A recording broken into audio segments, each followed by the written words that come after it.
Sagar Shah from Team India and Levy Rozman from Team USA.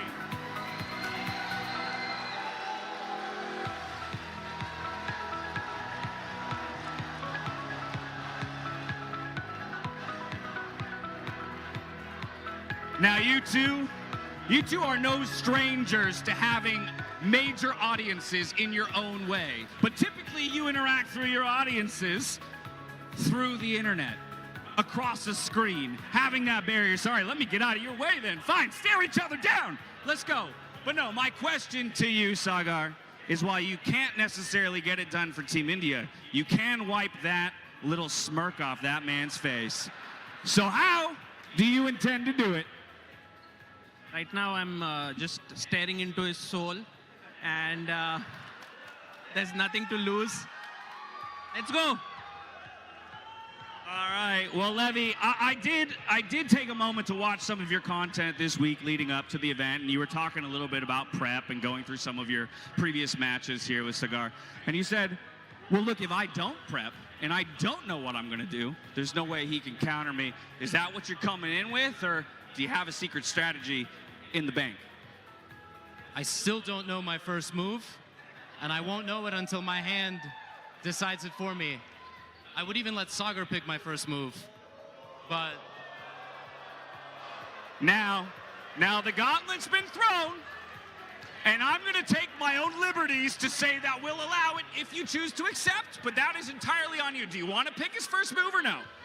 I think I'll let the crowd decide what the first move should be. Okay. Get loud!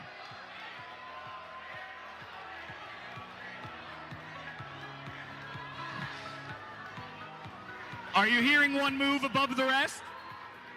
I do. I think you will be entertained, and also you all look great tonight. Thank you for all your support, and... All right, y'all. Two of the most known figures in the chess world, Sagar Shah and Levy Rozman. Gentlemen, take your positions, and best of luck!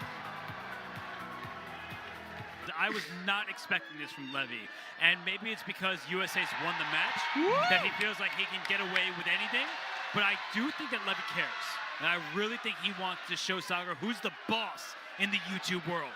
Left the defense of that square, so I think for Sagar, the crowd is really, they're going crazy because Levy's hyping him up. Levy's hyping him up, man. He's like, it's your time to think. I mean, both these players, look at him. Can you check?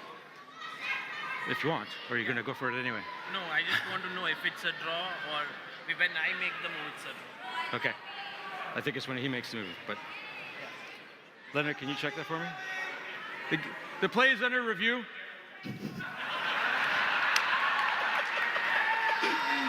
Oh, that is brilliant.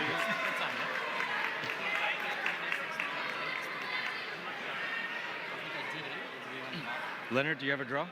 We have a draw. Next game, 5 minutes. Draw. And there you have it. The claim has been made. The referee has laid his decree. It is officially a draw. Technicalities of the chess. It's more about the mindset of the players coming in. Eris, our referee, has given the okay for the game to start. Levy back on the white side of the board as he is the home player in this matchup, and away we go into a 5-5 time control. E4, E5, we're actually getting very principled chess from both the players. Yeah, now that I said that they should play normal chess, I wish they went for something a little bit more random. But we do have what's called the Scotch game played pawn to d4, and after the swap of pieces, we can see that there are some threats, right? That knight can be captured. Both knights are staring at each other, but for the time being, everything is well defended. Sagar is taking his time on the third move, which shows that he has not predicted this, he was not anticipating it, and Levy's like, yep, I made a good choice in the opening. Bishop to b4 check. Good choice from Sagar. It's not the most common line. It's becoming increasingly popular. You see him laughing. He's like, you don't know this, buddy. Well, and really there's three ways to respond to this, right? The knight can come out and block, the pawn can move forward, or the bishop can come out and block as well, right? Offering the trade. Yeah, and even the bishop here is available. It looks like a rough move because the knight would have been hanging, but it actually tactically was sound. It's a good call dash. And that bishop, it says, all right, you attack me, I'll move back. I think that Levy should continue with his normal development, but I feel like Sagar actually knows more than he initially let off. I mean, if you think about it, he allowed this move pawn to c3 for free for white, but now the point is that the white knight on b1 does no longer have the square on c3 to jump to. That's a good point. It's going to be much more difficult to develop that knight or take more time to get it to a square that feels impactful and useful. But that is 3 bishop moves in a row there for Sagar Shah. And typically, again, at my level of play, when I'm looking at getting better, it's an often repeated thing.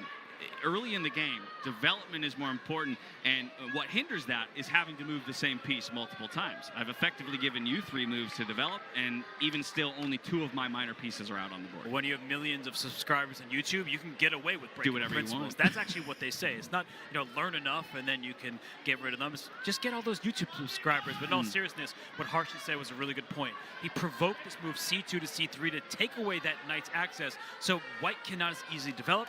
Black is going to try to develop on the king side and castle, like knight f6, immediately putting pressure on the center. And I think Sagar really is playing nicely, and I truly believe that he tricked Levy a little bit. Ooh. He acted like he didn't know what to do in the scotch, but he seems quite booked up. He seems quite booked up, and look at the bar, look at the clock. Both favoring black right now. Sagar has taken the initiative on the board, a minute lead on the clock. I have a feeling that Sagar is going to win this game. Oh, wow, calling it already. Because from where I stand, again, feels equal. There's so many pieces on the board. It doesn't actually, in the end, feel like anyone's advantage. So what do you like so much about it? Is it just your perception that he has more knowledge of the position, so you have confidence? Or you actually Sagar. like the position? I just like Sagar. Okay. That's a good enough reason for me, if I'm being honest. I like him, too. I like him both. But that's the problem, is everybody likes him. So, that means that every game he plays, he should be doing well. Yeah. So I second what Harshit is saying, because I know that in all seriousness, he's looking at this position like, that's a tall pawn. That bishop on f3, it's defending, it's not aggressive. Bishops love open space and open diagonals. And for Sagar, he can go right after that bishop. But we keep talking about the bishop pair, the 2 bishops advantage. He can get that right now. And would you be considering this move pawn to d5 as black just breaking in the center, trying to open up that bishop on c8? Do you think, Robert, Sagar is considering this move right now, pawn to d5? He'd be a braver man than I, and I think that Harshit, you're suggesting some great moves. d5, it looks risky because you will allow white to take this knight on c6, but no, he says, not in this game. Double pawns, I actually find them quite bad in blitz chess. And pawn structure is often overrated, but in blitz chess in particular, you start worrying with the long-term issues. Pass pawns, not easy to obtain when you have double pawns. They also, pawn's best friend is another pawn. You want to protect with pawns, not have them stacked in front of each other.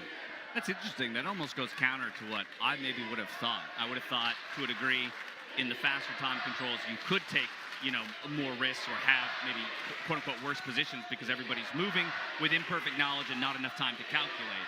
But in this case, you're saying, no, that's absolutely okay. I would say dynamic risks are often great in blitz chess, but static weaknesses, that's where the struggle occurs. Gotcha. Okay, well, so can we create those static weaknesses? That becomes the question here for Sagar Shah. Still trying to get a point on the board for Team India as we're in our second bout between him and Levy Rozman. 3 minutes on the clock here for Sagar. Blitzes out a move. d5, the pawn break in the center that we were talking about, he goes for it. And he also always has the ability to chop that bishop on f3 when he wants, getting that strategic advantage of bishop pair. Is that starting to feel like the face of regret there on Levy? Time is starting to slip away. Almost half of a bank to deal with of his opponent. And you can kind of see it. I don't know if I'm in a comfortable position anymore. Yeah, it's all funny when you're riling the audience up, but the jokes are gone. Sagar is like, I'm going to take you down. And look at this. First the D pawn, now the C pawn, attacking a knight in the center. And white center is on the verge of collapsing if he's not careful. It's all about who gets the last laugh. Sagar very serious right now. Look at the focus. Look at that intensity with which he's calculating in this position. The time. The time is going to become an issue here for Levy now. Again, just a quick reminder for everybody. Once they dip below 1 minute, you will get 1 second increment per move that you make. up until the point where you go back over a minute. But that is going to give Levy at least something to fall back on in terms of not losing too much on time. Still It's an a new opportunity feature. to be flagged, though. That's not what you see in everyday tournaments. The ability to give increment only once someone is below a certain time quantity. That's an awesome addition to this event. And that's thanks to Tag Heuer, one of our incredible partners who had to develop that new clock and timepiece in order to effectively deliver us a tournament like this. Absolutely. And look at the position now. The two knights on D2 and C2. It's been a long time since I've seen two knights next to each other on D2 and C2. Not what you advise for your students. And look at this. He's saying, yeah, you have these really passive knights. I'm going to press forward, and that bishop that made so many turns, it's about to stare towards the white king. And look at the smile, that wry smile on Sagar's face. Oh, shoes on the other foot there. Levy entertained the idea of a draw when maybe he could have reached for more in game one, and that decision might come back to bite him on the tail of trying to be the showman that he always is. Coulda, woulda, definitely shoulda, because Levy right now is in huge trouble on the clock. He has the worst position over the board. I really like his last move, though, because Harsha was correct to criticize those knights that were just sitting next to each other. That knight would like to pile pressure on a pin piece, everybody. That knight on F6 cannot move without black losing the queen behind him. Yeah, I mean, he has found a great resource to try and reroute this knight to D5, as you mentioned there, Robert. What does black do now? I like this move, bishop to E6. I want to stop that knight on B4 to come into D5 and put pressure on my knight on F6. Bishop to E6 is my prediction. And he goes he'll for find it. Yeah. Levy, though, still says, I'm happy to centralize my knight, but this does give, rather, the opportunity for a trade of minor pieces in the center of the board. It would be bishop for knight. By the way, the heart rate, you can see 127 for Sagar, and they have a green heart, which means that they're not very stressed. But look at Levy, his heart is red, which means he's stressed right now. Yeah, so maybe lower heartbeats per minute, but ultimately feeling the pressure of the moment just a little bit more. There it goes. We're going to have the knight fall away. Would expect capture back, logically. Why are we thinking? It's a good question, whether to take the knight on F6 first or take the bishop right away. He takes the bishop, and now for Sagar, he's got a number of options. This pin is really annoying. I would try to break the pin either by pushing my pawn to attack the bishop or bring my queen up. Either way, this pawn on D5, it's worse than its counterpart on D4. Guys, it's bullet chess now. Let's go. That's right. Just dipping under a minute himself here, Sagar. So each will get a second back per move that they make. But the red is on the clock, and that's when you might see the heart rates change. And things are going to start to pick up pace. And there was a bit of emphasis with that capture. Sagar took the bishop, and he kind of screwed that knight in there. And here goes the D5 pawn. So right now, black is up a pawn. But look at the shattered kingside, the weak squares. Right in front of double pawns is a square that white can take. At one point, there was a minute-and-a-half advantage all the way over in Sagar's camp. Now it's only down to about 15 seconds between them. So things are getting a little bit tighter. And ultimately, Levy is still fighting. He's fighting, but he has 20 seconds on his clock right now. 20 seconds on his clock. He goes queen to B5. He's trying to remaneuver the queen to the king side, to the H5 square right now. And look at both of them. They're nervous. I can sense it. Yeah, their entire body language has changed. They're no longer making any references to the crowd. But we could see a repetition again, and the crowd wants it, I think. If the queen goes back and forth, we may get to a shootout. Oh, no. No. Okay. Sagar refuses. He says, no, I have a win here. I can find it. I can find it. That's his hope. 20 seconds each. Queen B5. Pawn to D3. No, he goes queen to C6. I think there's nerves here. And look at the queen. It swings over. If the knight can join the party, the black king's in danger. There is one check and one check away, but the black rook now is an open file to attack with. Yeah, that's a grimace. Levy doesn't love his position right now, but he's still going to fight. Down below 10 seconds is he. Only 7 to work with. Back over to Sagar here. How can he put the finishing touches on this game? And you see Sagar tap the table a little bit. He's really nervous. A capture. What's going on? The pieces are flying. Okay, a bit of chaos on the board. Wait. F6 was hanging. The pawn was hanging, but no time. It was missed. No time to find it. And it's hanging again. Pieces are flying off the board. Too much pressure. But both sides are in a tough spot because both kings are in danger. And we're in flagging territory. We've already seen one game decided by a flag. Wait. What? Give him 15 seconds extra. The ref.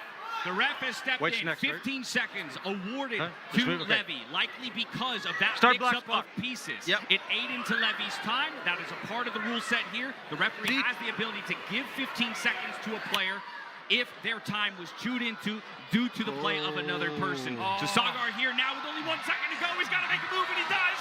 All the pieces drop, and Levy's completely winning. And Levy's winning. Oh, my goodness. It's over. In the end, the Really? finish comes through. Time. Wow. What a game. Time in the end will be the decider. Levy Rozman. They brought us to a second game. It was 5-5. What a show by the two of them. But USA moves up to 4-0. Man, as bad as I feel for Team India right now, I have to give credit to both the players. What an exciting match. What a show that both these players put on. I think we will soon go to Jules, who will be asking a question to Levy right now on stage. Yeah, the guys are being kind and resetting the board for the fifth and final match.